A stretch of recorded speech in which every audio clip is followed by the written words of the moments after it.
नमस्कार, स्वागत है आपका और आप देख रहे हैं अपना YouTube channel remake it boss. क्या नियोजित शिक्षक होंगे अनुमंडल से बाहर? जी हाँ, अभी हाल ही में आप देख रहे होंगे कि ट्रांसफर और पोस्टिंग की प्रक्रिया धड़ल्ले से चल रही है और स्थानीय निकाय से विशिष्ट शिक्षक बने और बीपीएससी के द्वारा बहाल विद्यालय अध्यापक और पूर्व से बहाल सहायक शिक्षकों का स्थानांतरण प्रक्रियाधीन है और गतिशील है। इसी बीच सोशल मीडिया के माध्यम से आपको ये खबर मिल रही होगी कि जो नियोजित शिक्षक हैं, उनको अनुमंडल से बाहर किया जा रहा है। उनको जबरन अनुमंडल से बाहर किया जा रहा है। तो इस खबर के पीछे का क्या है कहानी? किस आधार पर ये कहा जा रहा है? कितनी सत्यता है? क्या नियोजित शिक्षक को अनुमंडल से बाहर किया जा सकता है? ऐसा कैसे कहा जा रहा है? तो क्या है नियम और किस आधार पे ये कहा जा रहा है और क्या अनुमंडल से बाहर नियोजित शिक्षक को किया जा सकता है? एसीएस महोदय ने हाल ही में एक बयान दिया है और जिसको परिभाषित करके अलग-अलग तरीके से उसको मिसकम्युनिकेट किया जा रहा है या कम्युनिकेट किया जा रहा है या अडल्ट्रेट क्या उस चीज को मैनिपुलेट किया जा रहा है। उस परिभाषा में कहा कुछ कहा गया है, बयान में कहा कुछ किया है और बताया कुछ जा रहा है। इस वीडियो के माध्यम से हम जानेंगे कि क्या नियोजित शिक्षक अनुमंडल से बाहर हो जाएंगे क्योंकि सभी शिक्षकों का स्थानांतरण किया जा रहा है। तो इस वीडियो के माध्यम से हम उस लेटेस्ट बयान को भी सुनेंगे और नियम को भी जानेंगे कि नियम आखिर कहता क्या है नियोजित शिक्षकों के संदर्भ में।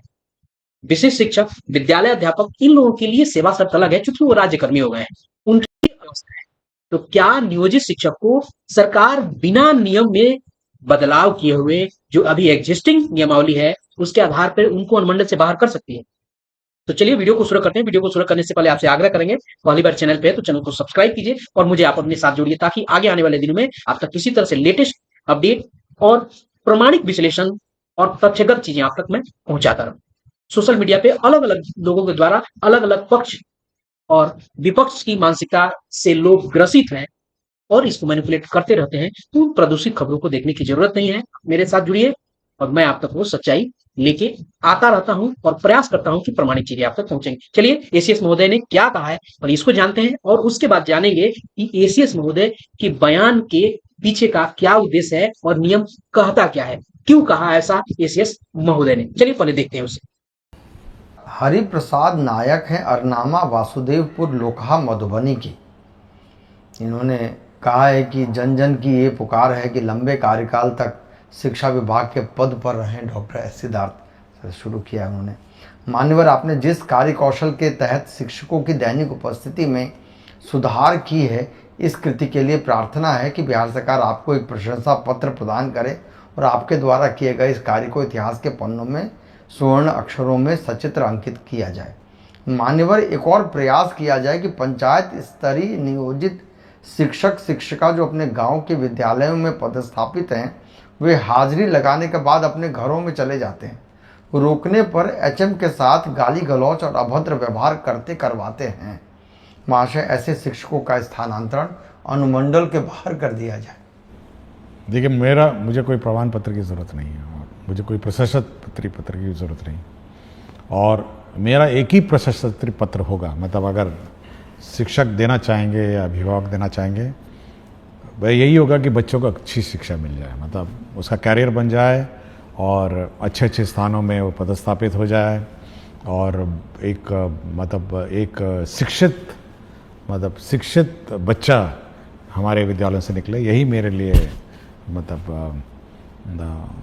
मेडल कहिए, प्रशस्ति पत्र कहिए और मेरे एफर्ट्स को अप्रिशिएट करने का एक ही माध्यम है कि बच्चा पढ़ के अच्छा पढ़ाई करके निकले, अच्छा एक शिक्षित सिविल समाज में वो बिहेव करे, ट्रैफिक रूल फॉलो करे, क्यू में खड़ा हो, एक डिसिप्लिन नागरिक के रूप में वो इस विद्या का जो मंदिर है वहाँ से निकले। तो मेरा एक ही उद्देश्य है और यदि कोई टीचर और अभिभावक सोचते हैं कि हमको मेडल मिले तो यही मेरा मेडल है कि बच्चा इस विद्या का मंदिर में पढ़ाई करके निकले।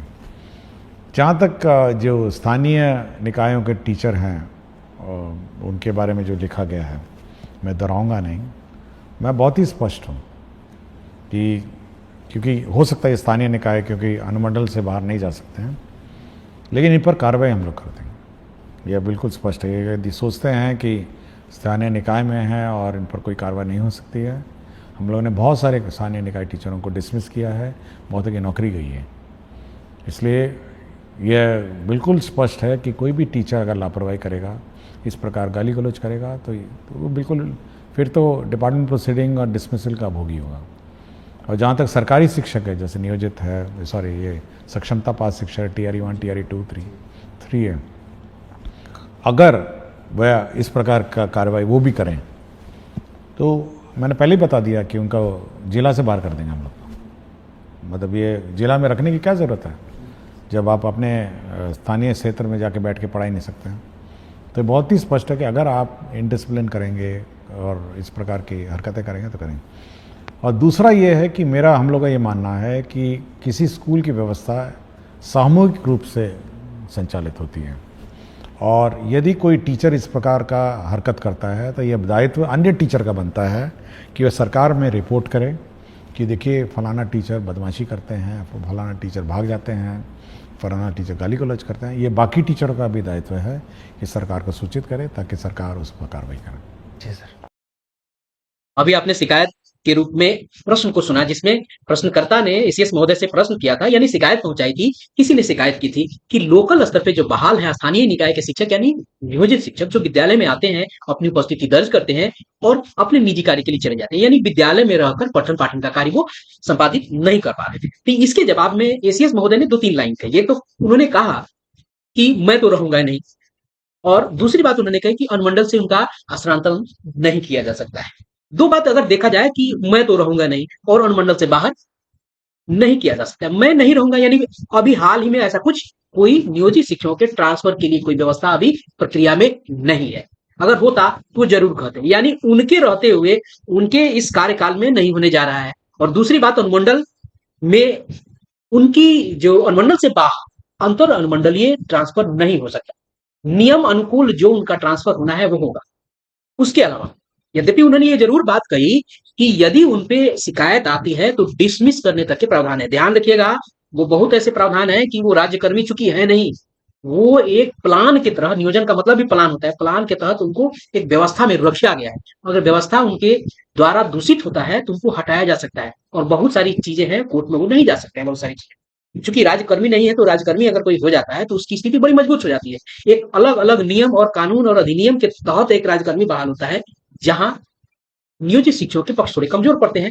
खैर ये अलग पक्ष हुआ, लेकिन उन्होंने यह कहा कि अनुमंडल से बाहर तो नहीं किया जा सकता, लेकिन उनको अपने नियोजन इकाई के अंतर्गत बहाल किया जा सकता है। चलिए मैं आपको यहाँ बहाल किया जा सकता हूँ, मैं कह रहा हूँ उनको ट्रांसफर किया जा सकता है। आपको ये बताता चलूं कि नियोजन इकाई की व्यवस्था अगर देखा जाए तो पंचायत है, एक पंचायत स्तर का नियोजन इकाई है, ये एक आपको प्रखंड स्तर का नियोजन इकाई है।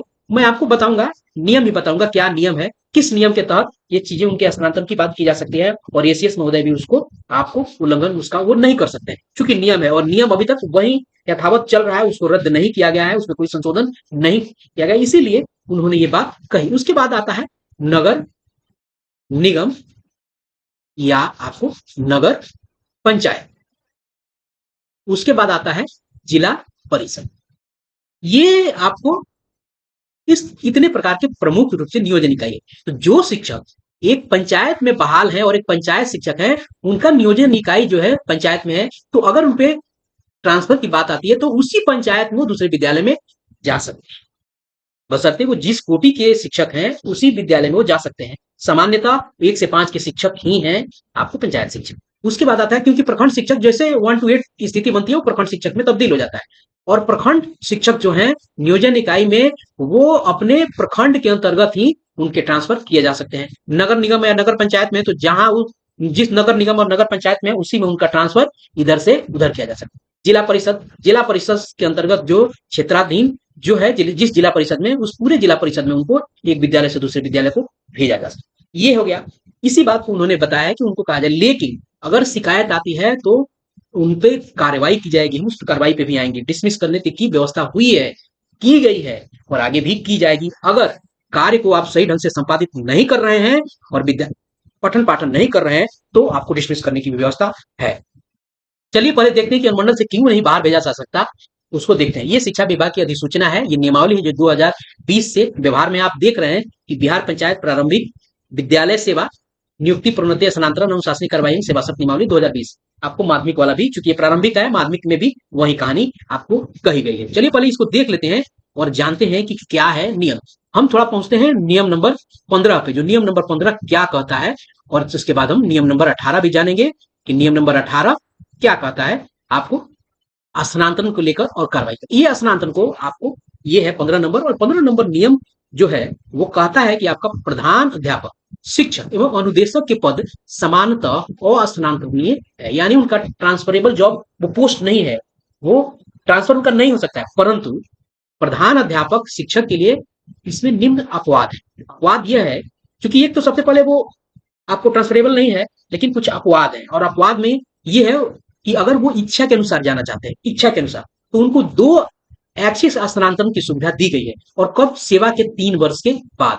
और 2 स्थानांतरण की जो व्यवस्था दी गई है वो कहा क्या गया है कि प्रधान अध्यापक एवं शिक्षक को अपनी सेवा काल में 3 वर्षों के उपरांत, यानी 3 वर्ष का सेवा अगर हो गया, तो नियोजन इकाई के क्षेत्राधीन विद्यालयों में अधिकतम 2 ऐच्छिक स्थानांतरण लेने की सुविधा है। 2 ऐच्छिक स्थानांतरण के बीच कम से कम 5 वर्षों का अंतराल आवश्यक। स्पष्ट हो गया कि एक तो स्थानांतरण नहीं है, अगर वो चाहते हैं, आप जबरदस्ती नहीं भेज सकते हैं। अस्थानांतरणीय का मतलब है कि ये आप किसी को जबरदस्ती नहीं भेज सकते हैं। तो नियोजित शिक्षक हैं कि उनका ट्रांसफरेबल जॉब नहीं, अगर वो चाहते हैं, सेवा 3 वर्ष हो गई तो 2 बार उनको दिया जा सकता है। और वो कहाँ जा सकता है? अगर पंचायत वाले हैं तो पंचायत में जा सकते हैं, अगर प्रखंड वाले हैं तो प्रखंड के अधीन जा सकते हैं, अगर पंचायत परिषद या नगर पंचायत अगर देखा जाए तो नगर पंचायत में जा सकते हैं, अगर जिला परिषद वाला है तो जिला परिषद के अंतर्गत जितने भी विद्यालय हैं उसमें वो जा सकते हैं। ये है नियम। और आगे अगर देखा जाए कि इस नियम के अपवाद में अगर कोई अनुशासनात्मक कार्रवाई है तो क्या क्या किया जा सकता है, क्या उनको अनुमंडल से बाहर भेजा जा सकता है, क्या कह सकता है। अनुशासनात्मक कार्रवाई में देखिए, लघु दंड निंदन है, वेतन वृद्धि पर रोक है, बृहद दंड प्रोन्नति पर रोक है, निम्न पद पर अवनति है, निम्न वेतन स्तर पर अवनति है, सेवाच्युति की बात हो सकती है, यानी उनको हटाया जा सकता है, या कहीं ना कहीं आपको बाहर भेजने की बात नहीं है। निलंबन की अवधि में उनको वेतन 50% बेसिक का दिया जाता है। ये सब बातें कही गई है। लेकिन अगर मान लीजिए 5वां नंबर का पॉइंट्स पे यहाँ देखते हैं कि क्या यहाँ कहीं कुछ निकल के आ रहा है कि उनको कहीं बाहर भेज दिया जाए। देखते हैं जरा, जिला प्रशासन अथवा शिक्षा विभाग के पदाधिकारियों द्वारा निरीक्षण के दौरान किसी प्रधान अध्यापक, शिक्षक अथवा अनुदेशक को विद्यालय में बिना सूचना अनुपस्थित पाए जाने पर स्पष्टीकरण पूछा जाएगा। और स्पष्टीकरण असंतोषजनक होने की स्थिति में प्रधान अध्यापक, शिक्षक एवं अनुदेशक को अनुपस्थित अवधि का वेतन काटने का निर्देश और नो वर्क नो पे के सिद्धांत पे काम किया जाएगा। कहीं भी उनको बाहर जबरन भेजने की व्यवस्था नहीं है, यही नियम। तो इसीलिए एसीएस महोदय ने कहा है कि उनको बाहर तो नहीं भेजा जा सकता है, लेकिन अगर कार्रवाई होती है तो आपको उनको सेवा से हटाने के लिए, निलंबन के लिए लघु दंड, बृहद दंड इत्यादि है। अगर स्थिति विकृत होती है तो सेवा से हटाने की बात की जा सकती है, लेकिन ट्रांसफर की बात अभी नहीं है। ट्रांसफर की बात अभी नियोजित शिक्षकों के लिए कहीं नहीं है। उन्होंने खुद ही कहा है कि मैं तो रहूंगा नहीं, यानी उनके सेवा काल में ये होने अभी नहीं जा रहा है। तो सोशल मीडिया के माध्यम से जो खबरें प्रसारित हो रही है उसको गलत तरीके से आपको प्रचारित किया जा रहा है, और कहीं ना कहीं मिसकम्युनिकेशन हो रहा है और दुष्प्रचार है कि जबरन ट्रांसफर होगा अनुमंडल से बाहर। ऐसा कुछ नहीं होने जा रहा है। यही है एसीएस महोदय के बयान का मतलब, और यही है नियम। तो इस वीडियो में इतना ही। मिलते हैं जल्दी ही नए कंटेंट और नए इन्फॉर्मेशन के साथ। तो अपना ख्याल रखें। जय हिंद।